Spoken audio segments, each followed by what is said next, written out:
In today's video, I'm going to show you how to collect G2 reviews in Taggbox.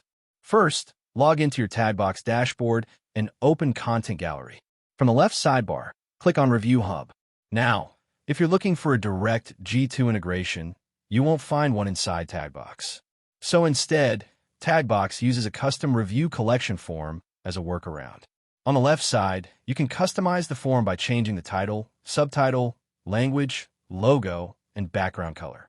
In the center, you'll see a live preview of the review form your customers will use. So here users can submit a star rating, review title, written feedback, images or videos, their name, and email. On the right side, Taggbox automatically generates a campaign URL and QR code.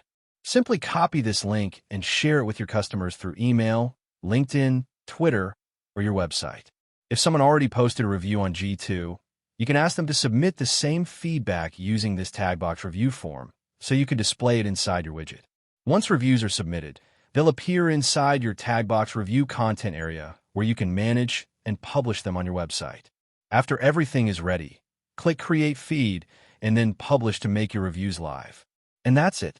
Thank you for watching this video. Please feel free to use the affiliate link in the description.